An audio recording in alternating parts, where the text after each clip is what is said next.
പവിത്രത്തിന്റെ latest episode review ആണ് പറയുന്നത്. അങ്ങനെ വിക്രമിന്റെ ദേഹത്ത് മയക്കുമരുന്ന് കുത്തിവെക്കാൻ വേണ്ടിയിട്ട് എസ് ഐ ഏതായാലും ആ ഒരു മയക്കുമരുന്നിന്റെ ലിക്വിഡുമായിട്ട് അങ്ങോട്ടേക്ക് പോയിക്കൊണ്ടിരിക്കുന്ന സമയത്ത് ഡോർ ഇങ്ങനെ തുറന്നു നോക്കുന്ന സമയത്തായിരിക്കും കേട്ടോ ആ ഒരു ഞെട്ടിക്കുന്ന കാഴ്ച കാണുന്നത്. വേദ എല്ലാ തെളിവോടും കൂടി സി ഐയുമായിട്ടായിരിക്കും അങ്ങോട്ടേക്ക് ഹാജരായിരിക്കുന്നത്. വേദയെ തന്നെ എസ് ഐ ഇങ്ങനെ തുറപ്പിച്ച് നോക്കുന്ന സമയത്ത് തന്നെ വേദ പറഞ്ഞിട്ട് സാർ എന്നെ ഇങ്ങനെ തുറപ്പിച്ച് നോക്കുന്നു വേണ്ട, സാർ ആ ഡോക്യുമെന്റ്സ് എല്ലാം തന്നെ കത്തിച്ച് കളയുന്നതൊക്കെ ഞാൻ എൻ്റെ ഫോണിൽ എടുത്തിട്ടുണ്ട് എന്ന് പറയും. എനിക്കറിയാമായിരുന്നു സാറിന് വിക്രമിനോടുള്ള വൈരാഗ്യം, അതുകൊണ്ട് തന്നെയാണ് ഞാനത് ചെയ്തതെന്നും പറയട്ടെ വേദ. എന്നാൽ ഇത് കേൾക്കുന്ന സമയത്തിന് സി ഐ പറയുന്നത് തന്നെ ഈ ഡിപ്പാർട്ട്മെന്റിൽ നിന്നും സസ്പെൻഡ് ചെയ്യല്ല വേണ്ടത്, ഡിസ്മിസ് ചെയ്യാണ് വേണ്ടത്. പോലീസ് യൂണിഫോം ഇട്ടവർക്ക് പോലും നാണക്കേടുണ്ടാക്കാൻ തന്നെ പോലെ ഒരൊറ്റൊന്നും മതിയല്ലോ എന്നൊക്കെ പറഞ്ഞങ്ങനെ ദേഷ്യപ്പെടും. അതിനുള്ള നടപടിയൊക്കെ ഞാൻ എടുക്കാം, താൻ ആദ്യം പോയിട്ട് ആ വിക്രമിനെ ഇങ്ങ് പുറത്തു കൊണ്ടുപോകാ എന്നൊക്കെ പറയാണ് സി ഐ. അന്നേരം എസ് ഐ പറഞ്ഞിട്ട് അത് പിന്നെ സർ വിക്രം ലോക്കപ്പിലുണ്ട് എന്ന് പറയുന്ന സമയത്തിന് സി ഐ വേദയോട് പറഞ്ഞിട്ട് വേദ ഏതായാലും വിക്രമിനെ കൂട്ടിക്കൊണ്ട് ഇവിടെ നിന്ന് പോയിക്കോളൂ, ഇവിടുത്തെ കാര്യങ്ങളൊക്കെ ഞാൻ നോക്കിക്കോളാമെന്ന് പറയും. എന്നിട്ട് എസ് ഐയോട് ഇങ്ങനെ ഭീഷണി സ്വരത്തിൽ തന്നെ പറയുന്നുണ്ട് അത് ഞാൻ വിളിക്കുമ്പോൾ താൻ അങ്ങോട്ടേക്ക് വന്നേക്കണമെന്നൊക്കെ പറഞ്ഞുകൊണ്ടായിരിക്കട്ടെ സി ഐ അവിടെ നിന്നും പോകുന്നത്. അപ്പോഴേക്കും എസ് ഐ വന്നിട്ട് ഇങ്ങനെ പോലീസുകാരനോട് പറഞ്ഞിട്ട് അവൻ ഇങ്ങനെ ഇറക്കി വിടുമെന്ന് പറയുന്ന സമയത്തിന് പോലീസുകാർ വന്നിട്ട് വിക്രത്തിനെ ഇറക്കി വിടും. വേഗം പോയിട്ട് വിക്രം ഇങ്ങനെ താങ്ങി പിടിക്കുന്നുണ്ട്.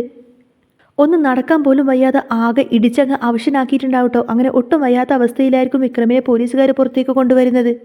വേദ താങ്ങിപ്പിടിച്ച് വിക്രമിനെ ഇങ്ങനെ നടത്തിക്കൊണ്ട് നിൽക്കുന്ന സമയത്തായിരിക്കും വിക്രം വേദയുടെ മുഖത്തേക്ക് നോക്കുന്നത്. അപ്പോഴേക്കും വേദയുടെ കൈ അങ്ങ് വിടിയിപ്പിക്കുകയാണ് വിക്രം. എന്നിട്ട് അവിടെ തൊട്ടടുത്തുള്ള ബെഞ്ചിൽ വന്നിരിക്കാട്ട് വിക്രം വേദയോടുള്ള ആ ഒരു ദേഷ്യം അപ്പോഴും കാണിക്കുന്നത്. ആ സമയത്തന്നെ വിക്രത്തിൻ്റെ വർക്ക്ഷോപ്പിലെ ഫ്രണ്ട്സൊക്കെ അങ്ങോട്ടേക്ക് വരും. അവിടെ വന്നിരുന്ന സമയത്തന്നെ വേദ ഏതായാലും വിക്രമിന് ഷർട്ടൊക്കെ ഇട്ട് കൊടുക്കാൻ നോക്കുന്ന സമയത്തന്നെ വേദയുടെ കൈ അങ്ങ് തട്ടി മാറ്റിക്കൊണ്ട് തന്നെ വിക്രം വേദയോട് പറയുന്നുണ്ട് നീ വിടാനല്ലേ പറഞ്ഞത്, നീ എന്നെ തൊടണ്ടാന്നൊക്കെ പറഞ്ഞ് വേദയെ ആട്ടി ഓടിക്കും. അപ്പോഴേക്കും വിക്രമിൻ്റെ ഫ്രണ്ട്സൊക്കെ ഇങ്ങനെ വന്നിട്ട് ചോദിക്കുന്നുണ്ട് എന്തിനാടാ എസ് ഐക്ക് നിന്നോട് ഇത്രമാത്രം കലി, അതിന് മാത്രം നീ എന്ത് തെറ്റാണ് അയാളോട് ചെയ്തത് എന്നിങ്ങനെ ഫ്രണ്ട്സ് ചോദിക്കുന്ന സമയത്തിന് വിക്രം ഒന്നും മിണ്ടാതെ വേദയെ തന്നെ ഇങ്ങനെ നോക്കി നിൽക്കുകയാണ്. വേദ ആകെപ്പാടൊരു തകർന്ന അവസ്ഥയിലായിരിക്കട്ടോ. ഏതായാലും വർക്ക്ഷോപ്പിലെ ചേട്ടന്മാരേതായാലും വിക്രമിനെ വേദയും നേരെ വീട്ടിലേക്ക് കൊണ്ടെത്തിക്കുന്നുണ്ട്. വിക്രമും വേദയും വർക്ക്ഷോപ്പിലെ ചേട്ടന്മാരും ഇങ്ങനെ വീട്ടിലേക്ക് കയറി വരുന്നതും കണ്ടുകൊണ്ട് തന്നെ കമലമ്മക്ക് ആകെ ഷോക്കായിരിക്കും. കമലമ്മ ഓടി വന്ന് ചോദിക്കുന്നുണ്ട് അയ്യോ മോനെ, എന്താ മോനെ നിനക്ക് പറ്റിയത്? അന്നേരം വിക്രം ഒന്നും മിണ്ടാതെ നിൽക്കുന്ന സമയത്തിന് കൂട്ടുകാരോടൊക്കെ ചോദിക്കുന്നുണ്ട് എന്താ എൻ്റെ മോന് പറ്റിയതെന്ന് ചോദിക്കുന്ന സമയത്തിന് അവരൊന്നും തന്നെ മിണ്ടുന്നില്ല. ആ സമയത്തിന് വേദ പറയും അമ്മേ, ഞങ്ങൾ ക്ഷേത്രത്തിലേക്ക് പോകുന്ന സമയത്തിന് പോലീസ് ചെക്കിംഗ് ഉണ്ടായിരുന്നു.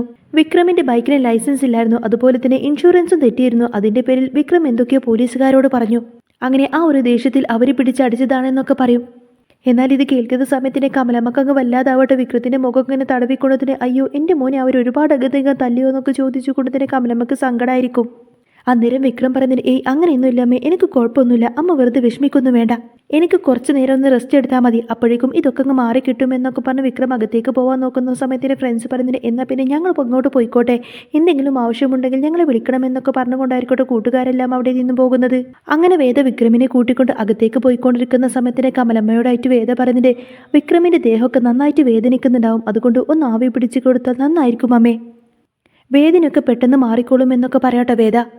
അന്നേരം കമലമ്മ പറഞ്ഞിട്ട് മോൾ ആദ്യം പോയിട്ട് ഡ്രസ്സൊക്കെ ഒന്ന് മാറി, ഞാൻ അതൊക്കെ ചെയ്തോളാം എന്ന് പറയും. വിക്രത്തിന്റെ മേലുള്ള ആ ഒരു ചതവും മുറിവും ഒക്കെ കാണുന്ന സമയത്തിന് കമലമ്മക്ക് അങ്ങ് വല്ലാതാവുന്നിട്ടോ. കമലമ്മ പറയുന്നില്ല എന്നാലും അവർക്ക് എങ്ങനെ തോന്നി എൻ്റെ മോനെ ഇങ്ങനെ ഇട്ടടിക്കാൻ, എനിക്കിത് കണ്ടിട്ട് സഹിക്കാൻ പറ്റുന്നില്ല.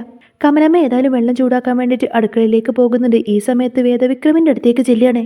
വിക്രമാണെങ്കിൽ വേദന സഹിക്കാൻ കഴിയാതെ ആകെ വിഷമിച്ചിങ്ങനെ കിടക്കുമായിരിക്കും. സങ്കടം സഹിക്കാൻ വയ്യാതെ വേദ ചോദിക്കുന്നത് നിങ്ങൾക്ക് ഇങ്ങനെയൊക്കെ സംഭവിക്കാൻ കാരണക്കാരൻ ഞാനാണല്ലേ എന്ന് ചോദിക്കും. അന്നേരം വിക്രം ഇങ്ങനെ ദേഷ്യപ്പെട്ടുകൊണ്ടതിന് വേദയോട് പറയുന്നുണ്ട് അല്ലാതെ പിന്നെ ആരാണ് അയാൾക്ക് എന്നോട് ശത്രുത തോന്നാൻ കാരണം, എനിക്കിങ്ങനെ സംഭവിക്കാൻ കാരണക്കാരി നീ ഒരൊറ്റ ഒരുത്തിയാണ്, നീ എൻ്റെ ജീവിതത്തിൽ നിന്നും ഇറങ്ങിപ്പോയി കഴിഞ്ഞാൽ എൻ്റെ എല്ലാവിധ പ്രശ്നങ്ങളും തീർന്നു കിട്ടും, നീ എങ്ങനെയെങ്കിലും എത്രയും പെട്ടെന്ന് തന്നെ എൻ്റെ ജീവിതത്തിൽ നിന്നും പോയി തരുമെന്നൊക്കെ ചോദിക്കട്ടെ വിക്രം. എന്നാൽ ഇതെല്ലാം കേൾക്കുന്ന സമയത്തിന് വേദക്ക് വല്ലാത്ത സങ്കടം തോന്നിയിട്ട് വേദ ഒന്നും മിണ്ടാതെ അങ്ങനെ നിൽക്കുമായിരിക്കും. ഈ സമയത്തായിരിക്കട്ടെ ചൂടുവെള്ളവുമായിട്ട് കമലമ്മ അകത്തേക്ക് കയറി വരുന്നത്. കമലമ്മ ഏതായാലും ചൂട് പിടിച്ച് കൊടുക്കുന്നുണ്ടോ വിക്രത്തിന്. എന്നിട്ട് കമലമ്മ ഇങ്ങനെ വിക്രത്തിനോട് പറഞ്ഞിട്ട് മോനെ, ഇത്ര നാൾ നീ ജീവിച്ചതുപോലെയല്ല ഇനി അങ്ങോട്ടേക്ക്, ആ ഒരു തോന്നൽ ഇനിയെങ്കിലും നിനക്ക് വേണം, നിനക്കിപ്പോൾ ഒരു ഭാര്യയുണ്ട്, നിനക്കിപ്പോൾ ഒരു കുടുംബമുണ്ട്, നീ ഇങ്ങനെയൊക്കെ ചെയ്തു കഴിഞ്ഞാൽ അത് വേദമോൾക്ക് സഹിക്കാൻ പറ്റൂ, നീ ഇങ്ങനെ ആവശ്യമില്ലാത്ത പ്രശ്നങ്ങൾക്കൊന്നും ചെന്ന് ചാടല്ലേ മോനെ എന്നൊക്കെ പറഞ്ഞ് കമലമ്മ ഇങ്ങനെ ഉപദേശിക്കുകയാണ്. കമലമ്മയുടെ വാക്ക് കേൾക്കുന്ന സമയത്ത് വിക്രത്തിന് സങ്കടമായിരിക്കട്ടോ. വിക്രം ഒന്നും ഇതിന് മിണ്ടുന്നില്ല. എന്നാലും എൻ്റെ മോൻ ഇങ്ങനെയൊക്കെ സംഭവിച്ചല്ലോ എന്നൊക്കെ പറഞ്ഞുകൊണ്ട് തന്നെ കമലമ്മ അങ്ങനെ കരയാൻ തുടങ്ങും. ആ സമയത്തിന്റെ വേദ വന്നിട്ട് അമ്മ പോയിക്കോന്ന് ഇങ്ങനെ ആക്ഷൻ കാണിച്ചു കൊടുക്കട്ടോ വിക്രം കാണാതെ. അപ്പോഴേക്കും കമലമ്മ ശരി എന്നൊക്കെ പറഞ്ഞുകൊണ്ട് തന്നെ വിക്രം കാണാതെ അവിടെ നിന്നങ്ങ് പോകുന്ന സമയത്തിന്റെ പിന്നീട് അങ്ങോട്ടേക്ക് വേദ ആയിരിക്കട്ടെ ചൂട് പിടിച്ചു കൊടുക്കുന്നത്. വേദ അവിടെ വന്നിരുന്നതിന് ശേഷം പയ്യെ വിക്രമിന്റെ ദേഹത്ത് ഇങ്ങനെ ചൂട് പിടിപ്പിച്ചുകൊണ്ടിരിക്കുകയാണ്. അന്നേരം വിക്രം പറഞ്ഞിട്ട് ആദ്യം എന്നെ അമർത്തിയപ്പോൾ നല്ല വേദന ഉണ്ടായിരുന്നു, പക്ഷേ ഇപ്പം അമർത്തിയപ്പോൾ നല്ലൊരു ആശ്വാസം തോന്നുകയാണ്. എന്നാൽ വിക്രമിൻ്റെ ഈ ഒരു വാക്കെല്ലാം കേൾക്കുന്ന സമയത്തിന് വേദക്ക് ഭയങ്കര സങ്കടമായിരിക്കട്ടോ. കാരണം വേദന കൊണ്ടിങ്ങനെ പുളിയായിരുന്നല്ലോ വിക്രം. ആ സമയത്തിന് വേദയുടെ കണ്ണിൽ നിന്നൊക്കെ ഇങ്ങനെ കണ്ണുനീരൊഴുകും.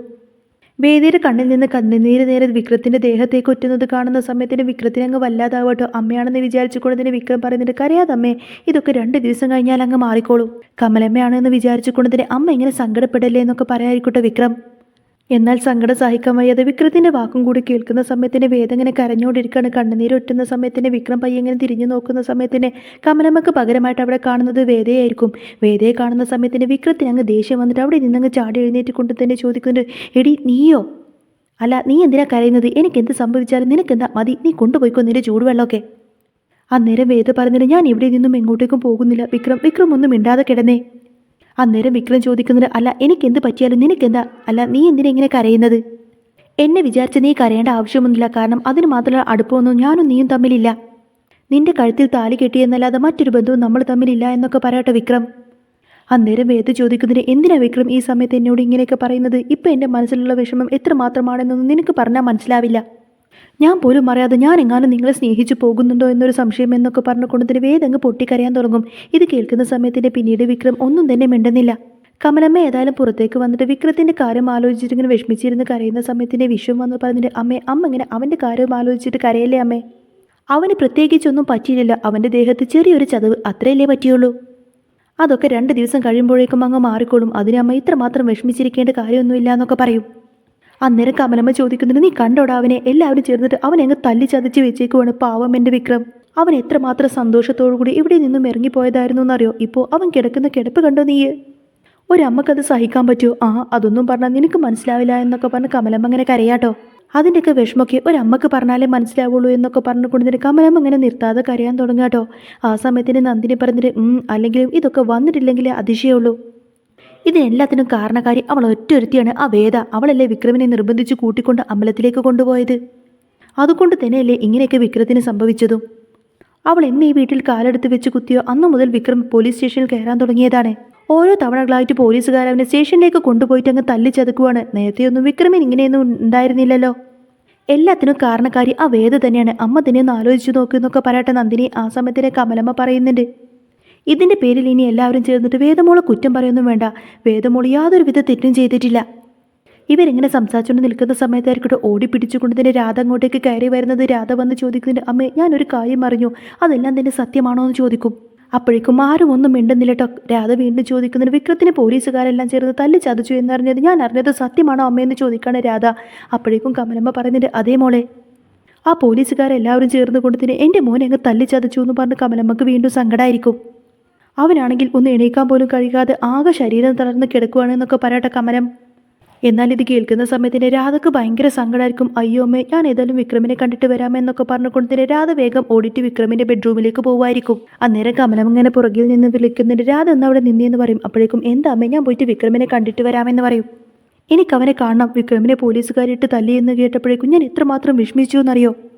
ഞാൻ ഏതായാലും അവനെ പോയിട്ടൊന്ന് കണ്ടിട്ട് വരാമെന്നൊക്കെ പറഞ്ഞ് രാധ വീണ്ടും പോകാൻ തുടങ്ങുന്ന സമയത്തിന് കമലമ്മ പറയുന്നുണ്ട്, രാധ ഏതായാലും ഇപ്പോൾ വിക്രമിൻ്റെ ബെഡ്റൂമിലേക്ക് പോകണ്ട. അവിടെ വേദയുണ്ട്. അവിടെ അവൻ്റെ മുറിയിൽ അവൻ്റെ ഭാര്യയാണ് അവനെ ശുശ്രൂഷിച്ചുകൊണ്ടിരിക്കുന്നത്. നീ ഇപ്പോൾ ഏതായാലും അവരുടെ ബെഡ്റൂമിലേക്ക് പോയിട്ട് അവനെ കാണണ്ട. നീ പോയിട്ട് പിന്നെ വാ എന്നൊക്കെ ഇങ്ങനെ കമലമ്മ പറയുന്നത് കേൾക്കുന്ന സമയത്തിന് രാധക്ക് അങ്ങ് വല്ലാതാവുന്നുണ്ട് കേട്ടോ. രാധ ഇങ്ങനെ വിഷമത്തോടെ നിൽക്കുന്ന സമയത്തിന് ശ്രീജയും പറയുന്നുണ്ട്, രാധ പോയിട്ട് പിന്നെ വാ. എന്നാൽ വിക്രമിനെ ഈ ഒരു വയ്യാത്ത അവസ്ഥയിൽ പോലും വേദയാണല്ലോ പരിചരിക്കുന്നത് എന്നൊക്കെ ചിന്തിച്ചുകൊണ്ട് തന്നെ രാധക്ക് അതൊട്ടും തന്നെ സഹിക്കാനേ കഴിയുന്നുണ്ടാവില്ല. രാധ വിഷമത്തോടു കൂടി തന്നെ അവിടെ നിന്നങ്ങ് പടിയിറങ്ങി പോവാണ്.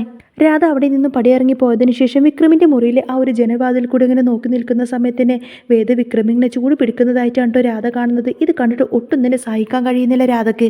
ഏതവസ്ഥയിലാണെങ്കിലും വിക്രത്തിൻ്റെ തൊട്ട് ചാരി വേദ ഇങ്ങനെ ഇരിക്കുന്നത് കണ്ടിട്ട് ഒട്ടും തന്നെ സഹിക്കാൻ കഴിയുന്നില്ല കേട്ടോ രാധക്ക്. രാധ ദേഷ്യത്തോടു കൂടി തന്നെ വിക്രത്തിൻ്റെ അകത്തേക്കും കയറി ചെല്ലുന്ന സമയത്തിന് അതിലേറെ ദേഷ്യത്തിലായിരിക്കും വിക്രം രാധയെ നോക്കുന്നത്.